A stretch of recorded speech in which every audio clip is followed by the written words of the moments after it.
Bueno, dando continuidad a este tema de los pétreos naturales, vamos a hacer una presentación acerca de cómo se utiliza en estos momentos, en la actualidad, este tipo de materiales. Para hablar de estos usos contemporáneos de la piedra natural, debemos remitirnos a la Bauhaus en el año 1919, como les asomé en la clase introductoria. Hubo, digamos, un gran proyecto, una gran apuesta por integrar arte, artesanía y producción, de manera tal de poder resolver, digamos, de una manera más eficiente lo que eran las deficiencias que tenía un mundo que estaba saliendo de una guerra devastadora como fue la Primera Guerra Mundial. Ese proceso de racionalización de los procesos y de optimización de su uso nos hizo comenzar a utilizar la piedra ya no como un material masivo y estructural en la edificación, sino como un recubrimiento, como una piel que se incorporaba en la edificación y podía entonces dar diferentes percepciones, diferentes niveles de relieve, de complejidad en lo que era el acabado estético del espacio arquitectónico, y el gran artífice de este cambio, desde luego, fue Mies van der Rohe.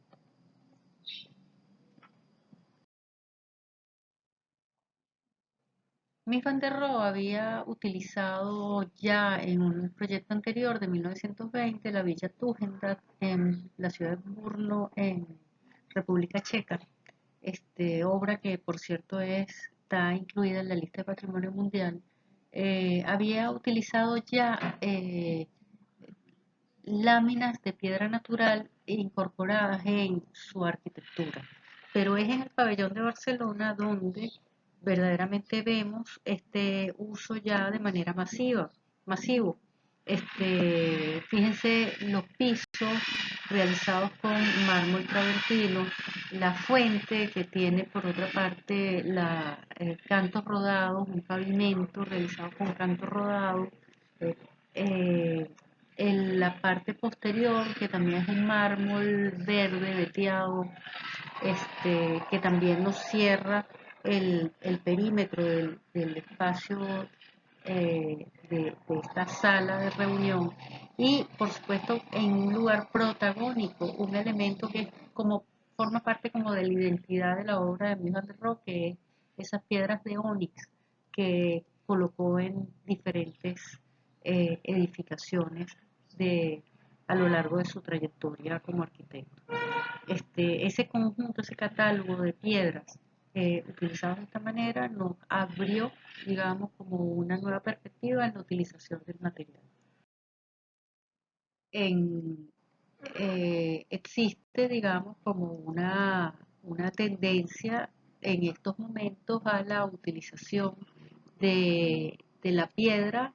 Se sigue utilizando como material dirigido a lo que es el aplacado de edificios o la colocación de la piedra como recubrimiento. Sin embargo, una empresa española que se llama Cupastone,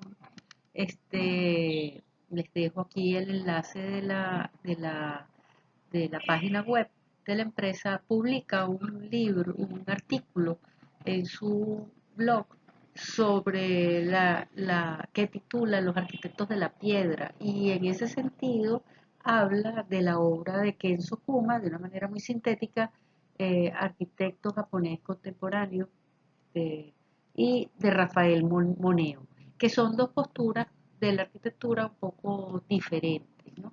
El caso, ambos indudablemente convergen en términos de integrar la tradición constructiva con la modernidad, pero en el caso de Kenzo Kuma existe una obra que también ha permitido incorporar el concepto de la recuperación de, del patrimonio arquitectónico construido con este material en su país, en Japón. En particular está en Tokio este Museo de la Piedra, que se desarrolla, que esta es la imagen inferior derecha, que se desarrolla a partir de 3 silos, un conjunto de 3 silos de arroz de principios del siglo XX que se restaura para desarrollar el Museo de la Piedra. Y él tiene un planteamiento interesante en términos de la utilización del material, que es aligerar la piedra, o sea, que la piedra te dé una sensación de levedad, de transparencia, un poco oponiéndose a lo que es ese efecto simbólico que hablábamos en la primera parte de este tema de los pétreos con respecto a lo que son los pétreos. Y de hecho, en esta imagen pueden ver que en la parte posterior de la edificación, de la fotografía, está la edificación original del el depósito de arroz y, en, digamos, contraponiéndose a estos elementos, unos elementos bajos de piedra que se adosan de una manera, pienso yo que bastante respetuosa, con el mismo tipo de piedra, pero incorporando un juego rítmico de aberturas que genera esa sensación de levedad, y cuando están iluminados, indudablemente se convierte en una especie de lámparas. Ese mismo efecto de la lámpara pretende generar Rafael Moneo en esta iglesia, utilizando un material muy interesante se llama alabastro. Esta iglesia está elaborada con bloques de alabastro y que es una piedra que se llama algés, que es familia del yeso o forma parte, digamos, de lo que es es un tipo de yeso. El algés tiene la característica, o alabastro, tiene la característica de ser una piedra translúcida, con lo cual permite que ser eh, atravesada de alguna manera por la luz. Es una piedra muy bella, muy frágil también. Ahora que han debido haber hecho seguramente o se preparan para ello la práctica de dureza superficial de las piedras, esta piedra está en el orden de 1,5 de dureza superficial según la escala de Mohs. O sea, es muy, muy blanda. Y en la parte superior de la imagen de la iglesia pueden ver el proceso de conformación de lo que es este tipo de piedra, un poco para comprender las razones de su dureza. Es una piedra sedimentaria de agua salada, o sea, en los depósitos de agua salada, sean lagos o sea el océano, se comienzan a depositar los diferentes tipos de sales. Los más pesados, que son los carbonatos, quedan en el fondo. Luego, por encima de esto, se generan los sulfatos, que son las sales de azufre. Y finalmente, las sales de cloro, que se mantienen, digamos, segmentados hasta que se va produciendo el proceso de decantación. Ese proceso de decantación se produce gracias a un movimiento tectónico, o una consecuencia de un movimiento tectónico, que son los aludes. Los aludes generan aluviones que se depositan encima de estos lechos salados o marinos, y generan la combinación de los sulfatos, los cloruros y los carbonatos, a partir de un proceso de compactación. En ese proceso entonces se convierte esos componentes, esas sales, se convierten en un compuesto que se llama anhidrita, que por el prefijo "an" les indica que es un compuesto que carece de hidrógeno, o sea, ha perdido o pierde el aire del interior del material, o sea, es un material que perdió el agua, perdón, y vuelve a ser hidratado posteriormente. Esa, ese proceso se da en algunos ciclos y se vuelve a rehidratar la anhidrita, generando la separación completa o la decantación del agua. Y una vez que eso se ha desecado, se conforma la piedra. En el enlace que les coloco por debajo de el enlace de Wikipedia, van a poder ver un artículo muy interesante con respecto a lo que es el alabastro y las aplicaciones que éste tiene. Los requerimientos de las piedras y las rocas para ser utilizados son los siguientes. Los pueden leer en el listado que coloco. En términos generales, para hacer fluido la grabación, deben ser sobre todo homogéneas y muy compactas y deben tener, en el momento en que las adquiero, ustedes deben revisar perfectamente las piedras en el momento en que son entregadas en la obra, de manera tal de verificar que no tienen grietas, que cuando se hace una prueba de percusión con un martillo de goma no existe eco en el interior del material, lo que indicaría que existen vicios ocultos o zonas de aire que no podemos verlas este, a simple vista, producto seguramente de presencia de materia orgánica que se ha pulverizado y genera y deja esos huecos o coqueras que eh, van a debilitar la resistencia del material.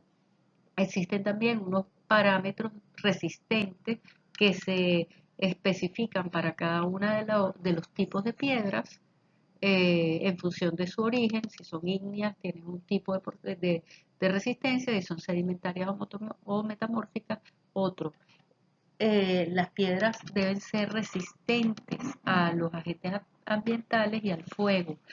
Y en términos, se hacen una serie de ensayos en sitio para verificar que existen unos límites en cuanto a la capacidad de absorción o de permeabilidad del agua, de adherencia a los morteros y la posibilidad de que puedan ser trabajadas adecuadamente. De no cumplirse estos requerimientos en una piedra que ustedes compren o adquiera a un cliente para una obra específica, las piedras deben ser devueltas a la tienda y exigida su restitución por materiales que cumplan los requerimientos indicados. En términos específicos, los módulos de elasticidad de los diferentes tipos de piedra, desde la más resistente al basalto a la más frágil, lo que son los esquistos o gneiss, tenemos un orden resistente en términos que está directamente vinculado con el módulo de elasticidad.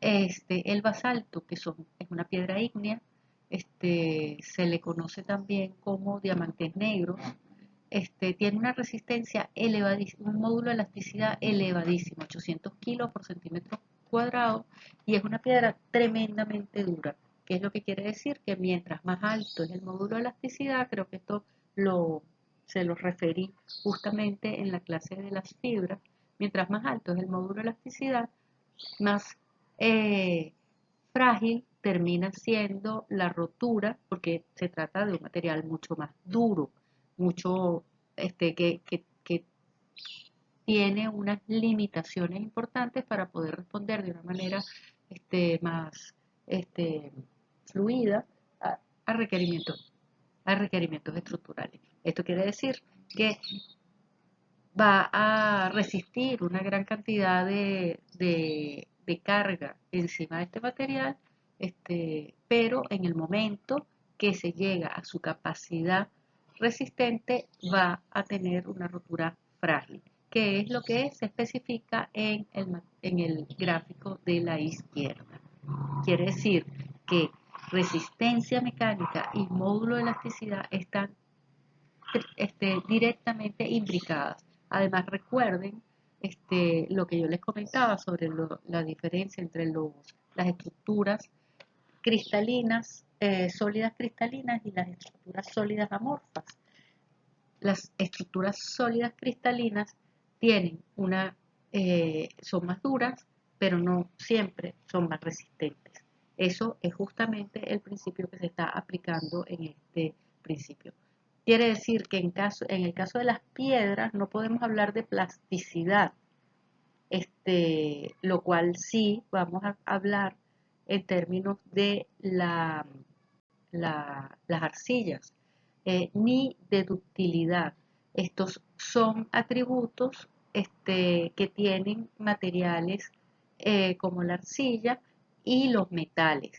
Sin embargo, piedras como la pizarra o el esquisto, que está en la última, o la arcilla esquistosa, que está en la última parte de este listado, son materiales que tienen un módulo de elasticidad menor, pero en términos de ductilidad tienen una mayor capacidad. ¿Qué cosa es la ductilidad? Es la capacidad que tiene el material de ser trabajado, de ser maleado. Las piedras no tienen esa capacidad en términos manuales, pero sí tienen la propiedad de la tallabilidad. Les hablaba anteriormente del tema de las normas. Esta gráfica nos indica ese módulo de elasticidad exigido por norma para cada uno de los tipos de piedra que vamos a trabajar. En el caso de las rocas ígneas, un módulo mínimo de 100 kilopondios por centímetro cuadrado, de las calizas y areniscas duras de 40, los esquistos y pizarras 30, lo que son las areniscas blandas 20, arenas cementicias o cementadas 10, y las limolitas son unos tipos de piedra que son muy ricas en cal, lo cual las hace como que repelen, son bastante impermeables y repelen el agua. Y las calizas tienen más o menos los mismos órdenes en términos de módulo de elasticidad. Las propiedades básicas de las piedras son que en términos generales, ante una compresión determinada, en el momento que fallan, ellas tienen la propiedad de exfoliarse. Como les expliqué en la primera parte de este tema, se pueden exfoliar de manera laminar o de manera granular. Eso va a depender de la composición de carbono que haya en el interior del material y de los diferentes minerales, por supuesto, que constituyen la piedra. Deben tener la propiedad de ser lustradas o de adquirir brillo a través de un proceso de pulido. Deben tener una apariencia homogénea, capaz de mostrarse sin poros en su exterior, una estructura compacta, una capacidad de resistencia a la compresión importante y un peso correspondiente o un peso que vaya correspondiente con el tipo de piedra que se corresponde. Todos estos aspectos de peso es una propiedad física, se corresponde con los elementos que están regidos por las normas vigentes. En términos de propiedad física también, el tema de la dureza, de la tenacidad y la resistencia al fuego. Son materiales resistivos. ¿Qué significa que son materiales resistivos? Que son materiales que resisten la corriente eléctrica. Quiere decir que son aislantes. Y son materiales bastante densos en términos generales, o sea, la relación de poros y masa es bastante baja. En la actualidad, como vimos en el video de la primera parte de este curso, se utiliza una serie de técnicas para poder trabajar las piedras. El tradicional es el disco de diamante, el cual tiene que tener incorporado un chorro de agua de manera tal de que no se sobrecaliente y con el cual se puede hacer el dimensionamiento de la piedra. En el video que vimos una máquina enorme que tenía el cantero para hacer el corte de las piedras.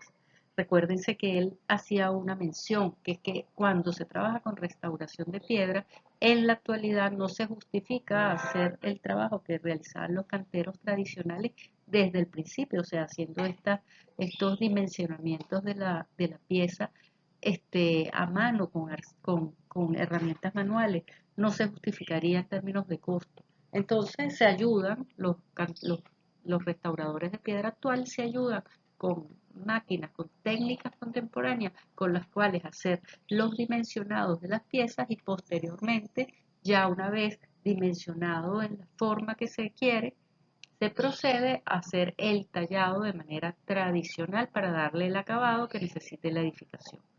El otro proceso es un proceso bastante nuevo que se llama corte por chorro de agua. Esto es un procedimiento muy poco invasivo y tiene la ventaja de que utiliza agua reciclada para su este, eh, aplicación. El agua es un agua a presión, un chorro de agua a una presión muy elevada que permite penetrar por erosión el material y generar el proceso de corte. Es un método bastante más amable que el de corte con disco de diamante, pero también bastante más costoso. Y los procesos tradicionales que utilizaban los canteros de toda la vida, que era colocar cada cierto tiempo unos, unos, unas cuñas, unos eh, eh, clavos o cinceles que posteriormente eran martillados para poder lograr el tallado de la pieza. Las aplicaciones de las piedras naturales son muchísimas, además de las que les comenté anteriormente de los acabados del material, de los espacios arquitectónicos. Actualmente podemos ver la aplicación en los edificios tradicionales incorporados como la piedra no canteada, sino colocada de manera vasta en los muros de carga en la edificación sujeto simplemente por una argamasa. Eso ya lo vimos, es, digamos, la técnica heredada de la arquitectura romana descrita por Vitruvio.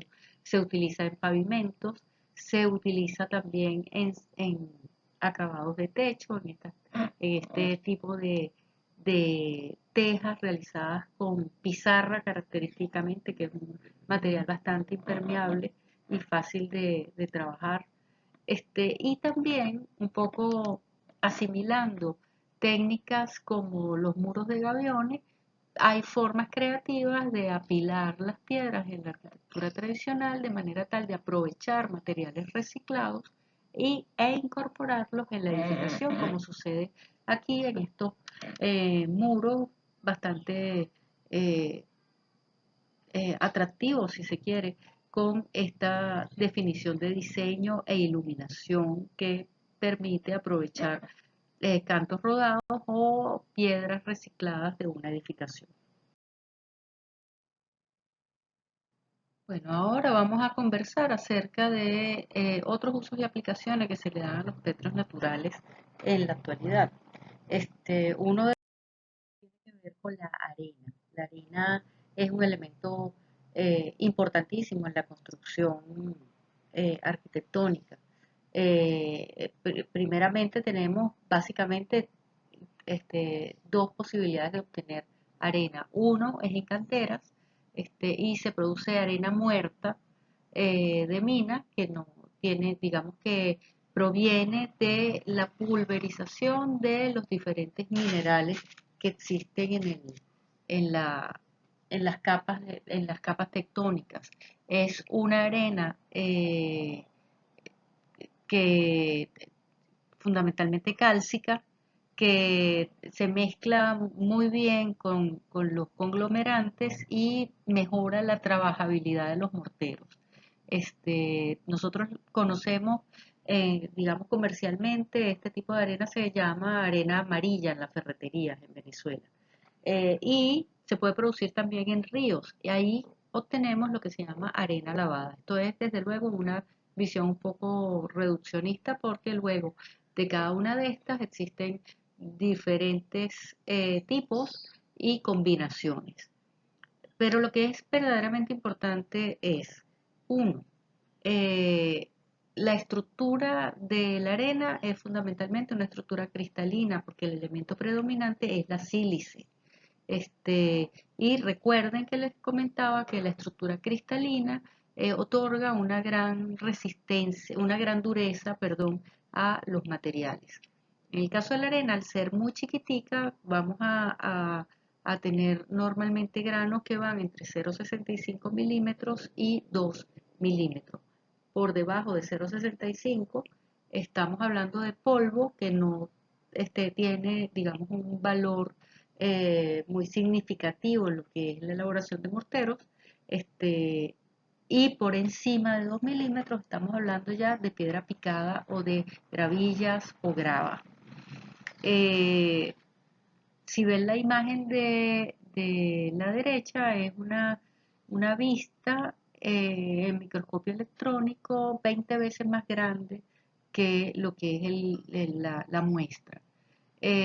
Van a ver que hay muchos granitos que son como angulosos. Esos elementos angulosos es lo que le da la característica que le da el hecho de ser una estructura cristalina porque tiene una rotura laminar. Eh, pero además esa forma le da como característica que se adhiere muy bien desde el punto de vista químico, establece unos enlaces muy resistentes a la hora de combinarla con los conglomerantes, de los cuales vamos a hablar al final de esta presentación.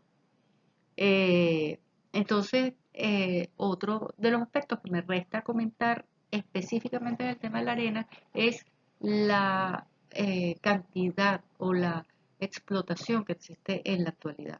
Se calcula que el 90% de, de la arena que se explota a nivel global, a nivel internacional, se destina a la construcción de edificaciones.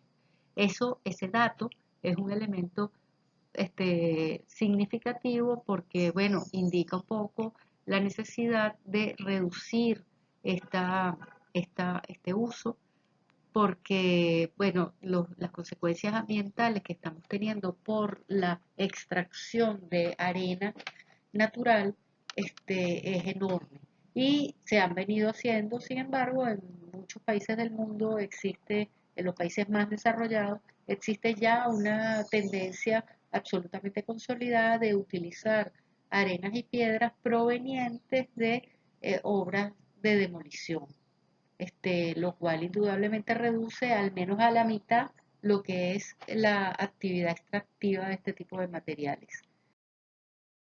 Los áridos de la construcción, entonces, podemos hablar de gravas, áridos reciclados cerámicos que provienen de la demolición, que en la actualidad no llegan ni al 1% de la, del consumo o de la demanda que se tiene de estos, y luego el árido fino artificial que se desarrolla fundamentalmente con escorias o con arcillas.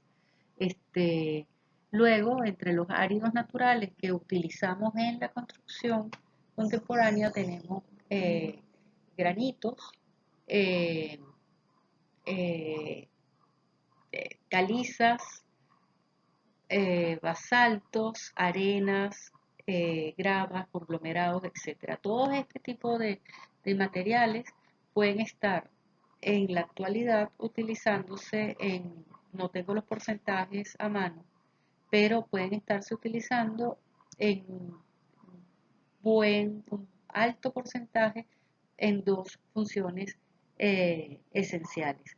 Una, como recubrimiento o acabado de materiales, estamos hablando de piezas de gran tamaño o lo que son piedras cortadas como en forma de láminas o en un porcentaje estimado en más del 50%, lo que son los áridos que se utilizan para la construcción de componentes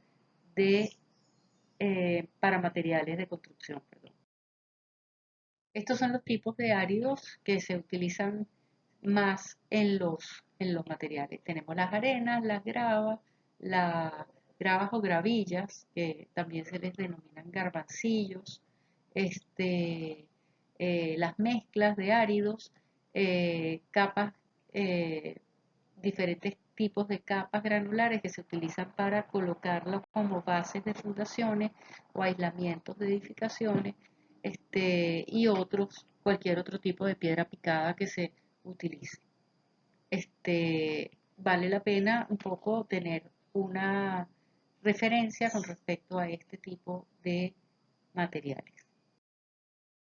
Ahora vamos a ver unos videos para tener una idea del impacto ambiental que es con los métodos de extracción obtenemos a partir de la utilización de este tipo de materiales. Los voy a activar ambos sin sonido. Les voy a dejar que vayan viendo la medición de impacto. En el video de la parte superior tenemos un proceso de extracción de piedra de granito de impacto ambiental en el horno para extraer los bloques de granito.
A continuación vamos a hablar sobre otra aplicación importante de las piedras naturales, que es su transformación para convertirse en conglomerantes. Primeramente, explicarles que un conglomerante es un material que es capaz de unir eh, partículas de otros materiales para hacer un nuevo material. O sea, es un material que mezclado con el agua se activa y en su proceso de desecación integra diferentes materiales. Es un material con propiedades adhesivas, que genera reforzamiento de las estructuras y que permite efectivamente lograr obras de mayor calidad. En el mundo de los conglomerantes de origen natural o de pétreos naturales tenemos fundamentalmente dos tipos de conglomerantes. Los reversibles, cuya característica fundamental es que no se alteran en su manufactura, en su fabricación, no se altera su composición química. ¿Cuáles son estos conglomerantes? Los morteros de barro. ¿Por qué? Porque ellos están contenidos fundamentalmente con arcilla, están desarrollados con una combinación de arcillas, limos, arenas y agua, que hace que al ser todos los componentes los mismos que se encuentran en el terreno virgen, al terminar su vida útil se integran nuevamente en el suelo, no generando ningún tipo de huella contaminante, ningún tipo de impacto. Los conglomerantes irreversibles, por contra, en función de los procesos químicos que generen para eh, eh, hacer la función de unir los diferentes componentes, pueden generar nuevos compuestos. Por ejemplo, la cal, en el caso de la cal, de la cual vamos a hablar a continuación, se generan conglomerantes que se van transformando a lo largo de sus diferentes fases. Y la condición, volver a la condición originaria del petrio, tal como se consigue en la naturaleza, es muy difícil. Sin embargo, esta situación, digamos, puede, en términos de su aprovechamiento dentro de lo que es el concepto de la economía circular, no es descartable porque los ciclos de los materiales que forman parte de estos conglomerantes son em, reciclables utilizando cierto tipo de procedimientos. En este caso, de los que no son reciclables, que es una categoría diferente a la eh, reversibilidad, tendríamos los morteros de cemento, que no nos corresponde hablar de ellos en este momento. Entre los conglomerantes irreversibles tenemos los conglomerantes aéreos, que son eh, fabricados fundamentalmente con cal aérea y con yeso. Significa que al ser aéreos, estos conglomerantes, ellos se obtienen su capacidad resistente en contacto con el aire. Mm, y en contacto con el aire simplemente se produce la reacción química que los convierte en un pétreo artificial. Los conglomerantes hidráulicos, en cambio, logran su proceso de eh, fraguado, en este caso, a partir de la presencia del agua. No se logra su fraguado, y eso es una diferencia también importante con los conglomerantes aéreos, si no existe la presencia del agua. Les explico un poco cómo funciona esto. En el caso de los conglomerantes hidráulicos, a cuya categoría pertenece el cemento, que es una piedra artificial, el material tiene que ser curado con la presencia del agua. No así sucede con los conglomerantes aéreos, que uno los prepara y ellos lo que hacen es que se desecan para poder obtener la pasta que necesitamos para trabajar con ellos. Ahora vamos a profundizar algunos aspectos particulares. Entre los conglomerantes hidráulicos tenemos la cal hidratada, también conocida como cal apagada, diferente a lo que es la cal hidráulica, que la cal hidráulica ha pasado por dos procesos de transformación química, que unido con otros componentes, por ejemplo con la arena, produce algo que se conoce como argamasa o cemento romano. Como les dije, los cementos no los vamos a tratar en esta unidad, sino en próximas clases, próximas sesiones. En el caso de la cal aérea, este es un material que se obtiene de la calcinación de la piedra caliza. De la piedra caliza, que no es otra cosa más que carbonato cálcico, o sea, una sal de calcio. Cuando se calcina a una temperatura superior de 800 grados centígrados, se genera una dinámica de las partículas de la piedra que termina liberando una cantidad de humedad que tiene retenida y genera un material que en contacto con el agua, o sea que una vez que se hidrata nuevamente, va a generar los diferentes productos. Eso lo vamos a ver a continuación cuando veamos ahorita el ciclo de la cal.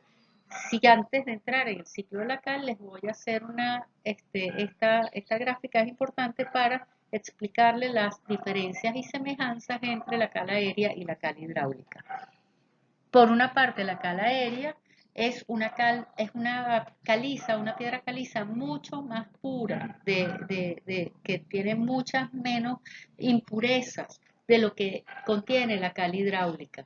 Esas impurezas, en el caso de la cal hidráulica, pueden ser partículas de arcilla o partículas de otros minerales que ayudan en el proceso de fraguado.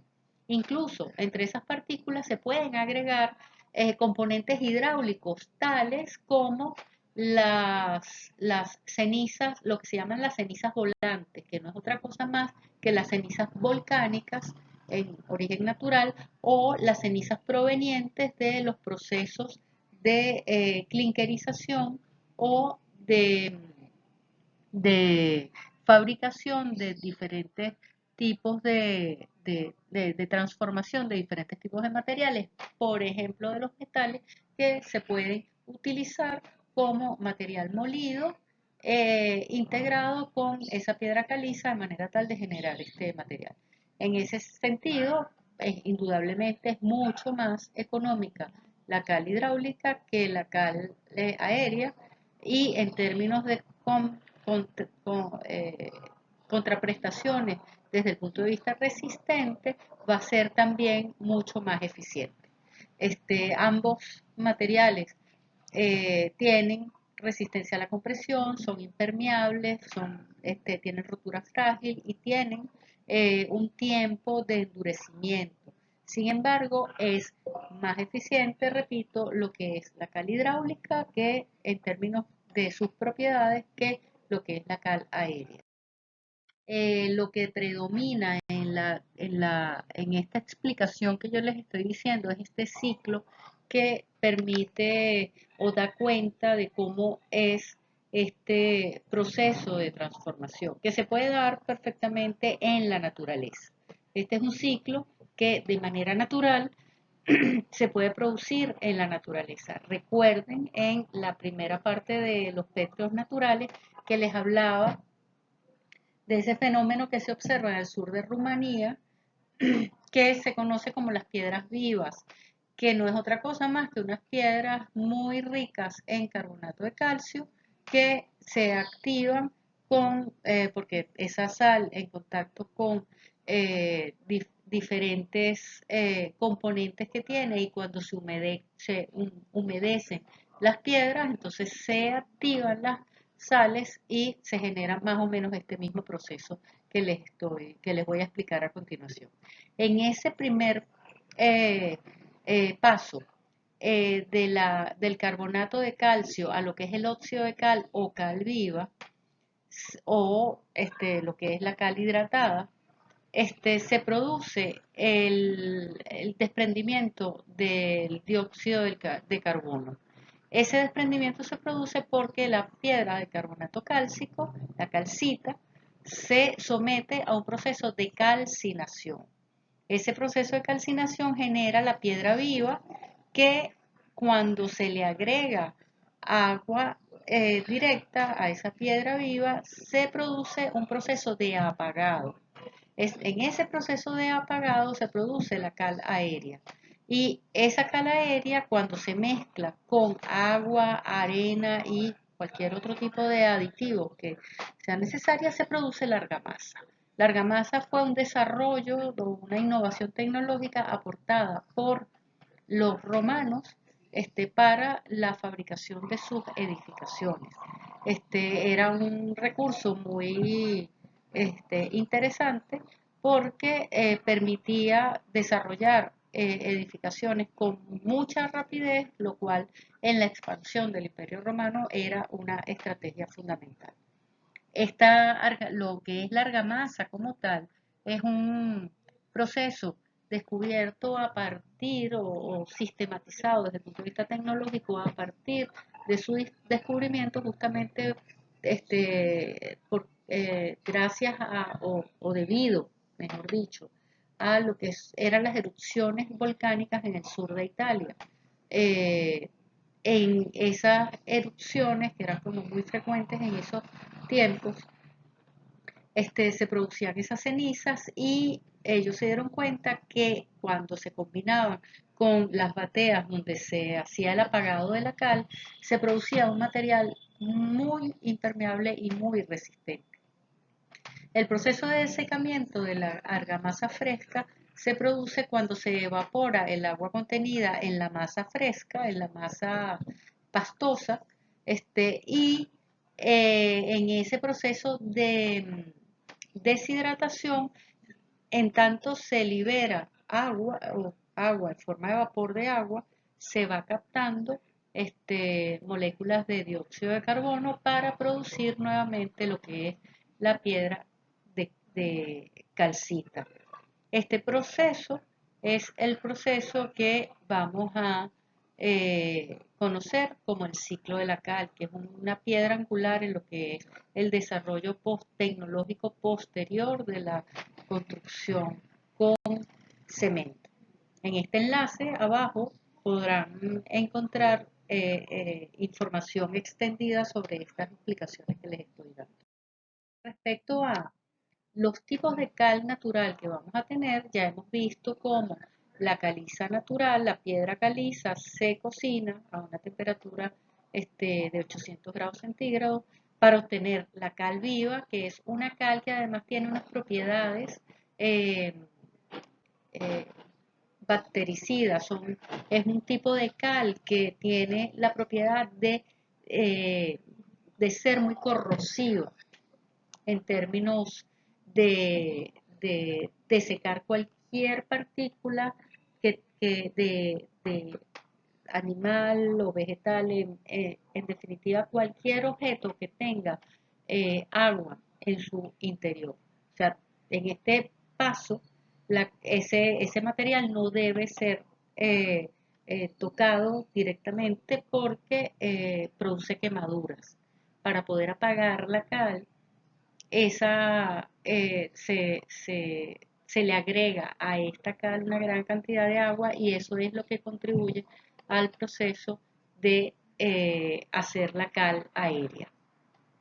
Esa cal viva se utilizaba en las épocas de peste durante todos los ciclos de la historia de la humanidad, es lo que se ha utilizado para colocar sobre los cadáveres en, en épocas de peste, en épocas de enfermedades, o se utiliza indudablemente para todas las labores que tienen que ver con los procesos de saneamiento. Esa cal, una vez apagada, entonces se convierte en esa cal hidráulica natural que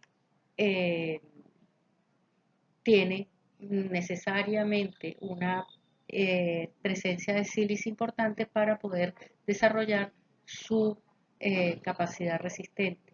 Y estas numeraciones que ustedes ven a un lado es lo referente a la cantidad de sílice que tienen presente en el material. En el caso de la cal aérea o cal cálcica, tenemos diferentes numeraciones que tienen que ver justamente con la cantidad de arena que tiene incorporada. Este número está expresado en porcentajes. En el caso del yeso, es un material que se produce como consecuencia de la deposición de sales en espacios altamente hidratados, con una gran cantidad de humedad ambiental. Por ejemplo, las cuevas. Son las características estalactitas y estalagmitas que encontramos en, en cuevas subterráneas, colgando incluso como eh, deposición en las superficies de concreto armado que han sido atacadas por humedades y que van generando un polvillo blanco en la superficie, generando en algunas ocasiones estalactitas. Entonces, ¿qué es lo que es el yeso? El yeso no es otra cosa que una piedra desarrollada a partir de la deposición de sales donde existe una alta presencia de azufre. Entonces, es una sal de azufre que está hidratado con dos moléculas de agua, de hidrógeno. Para utilizarlo, ese material, ese eh, compuesto de la naturaleza, se debe deshidratar a través de un proceso de cocción. Ese yeso original, esa piedra de yeso, es lo que se llama sulfato de calcio bihidratado, que tiene cal, pero también tiene azufre, que es lo que lo hace verdaderamente inestable. Ese, la fabricación de ese tipo de yeso nos va a generar, en función de la calidad del tipo de yeso y de los componentes que tenga, nos puede generar dos tipos de yesos diferentes.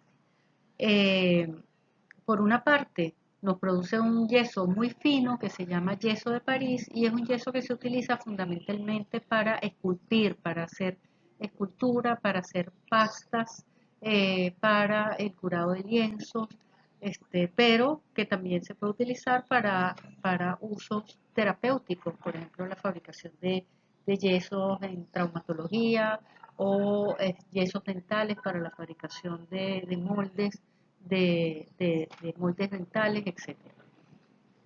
Luego tenemos el yeso anhidro. El yeso anhidro es un yeso que no tiene ningún tipo de hidrógeno en su composición química. Tiene azufre, tiene 4 moléculas de óxido de azufre, de sulfato de azufre, perdón, con cal, lo cual nos habla efectivamente de la, la- la aplicación que puede tener. El yeso anhidro o la anhidrita es lo que vamos a utilizar en la construcción como yeso de construcción. Y desde el punto de vista eh, de su composición, esa composición anhidrita es una composición que también se consigue de manera natural de manera natural en las cuevas, etc. Recuerden que este proceso de conformación del material va a determinar esa característica en cuanto a su comportamiento. El ciclo del yeso, que se parece, digamos, bastante, digamos, en términos gráficos a lo que es el ciclo de la cal, es un poco ligeramente diferente porque durante el proceso del yeso se va, o sea, solamente se produce Este proceso de calcinación a una temperatura estimada de 200 a 600 grados centígrados para eliminar el agua contenida en el interior. Y ese producto que se genera se muele inmediatamente, no generando ningún,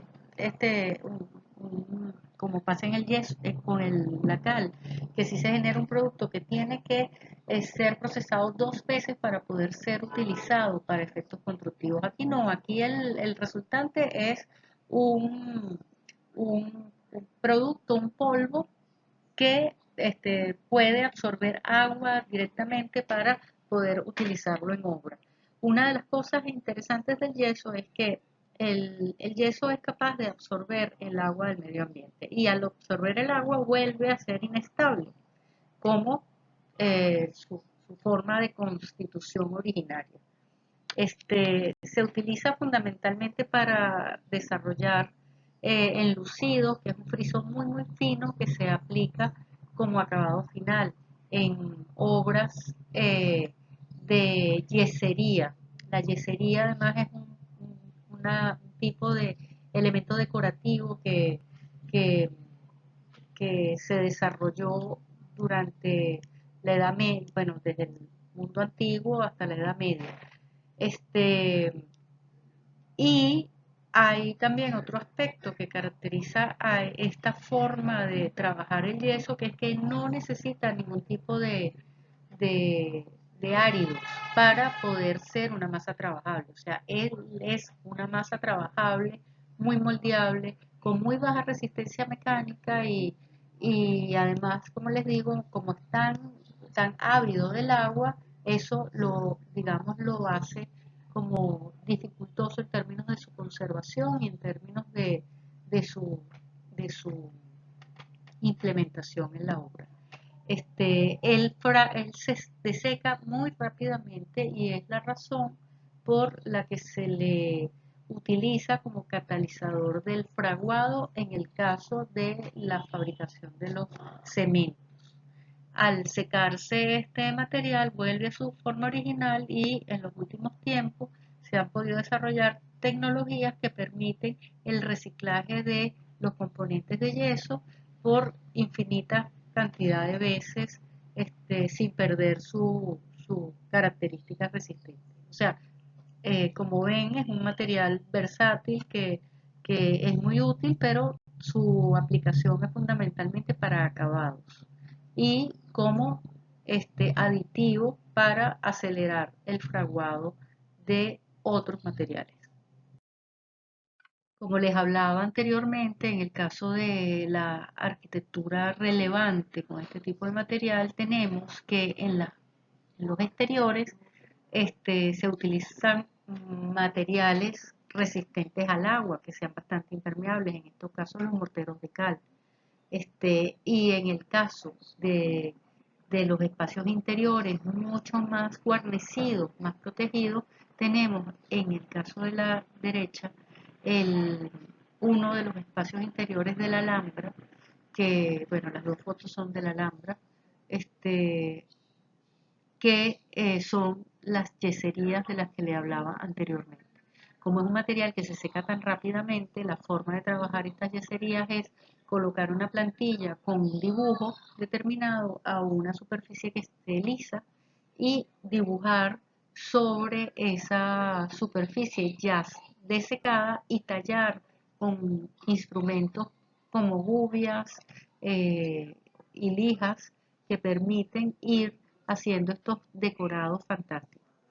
Eso también me hace recordar que para efectos de maquetería, cuando yo estudiaba en la facultad, se hizo como una moda en un momento determinado y fue muy interesante de fabricar maquetas de contextos con yeso, porque puedes trabajar la topografía de una manera muy adecuada, haciendo las curvas de nivel en invertidas, por lo fácil que es trabajarlo. Como es un material muy blando, un material que no tiene mucha dureza, apenas 1,5 en la escala de Mohs de dureza, se puede trabajar muy fácilmente y da un acabado al final súper bueno. En el caso de esta yesería, la forma de acabar el material finalmente muchas veces era con pigmentos naturales disueltos en aceites de linaza o aceites vegetales en términos generales que permiten entonces sellar esa pureza superficial y lograr una durabilidad importante en el material. Entonces, la función de estos conglomerantes son no solamente la de cohesión o de integrar, unir elementos diferentes, por ejemplo, en un muro de ladrillos o de bloques, sino también la realización de estos elementos de protección superficial, o sea, lo que son los frisos, los revoques y los enlucidos, que son unos aspectos que es importante eh, conocer también en el mundo de la arquitectura. Claro está, en el mundo contemporáneo cada vez son menos utilizados estos elementos para acabar una obra de arquitectura. Sin embargo, para valorar, apreciar lo que es esa arquitectura tradicional y los materiales tradicionales, es importante conocer esta función protectora del material y incorporarlo en nuestra cultura general como arquitectos. En primer lugar, les voy a hablar de lo que es la pintura al fresco. La pintura al fresco, y muy brevemente, porque pudiéramos hacer tratados.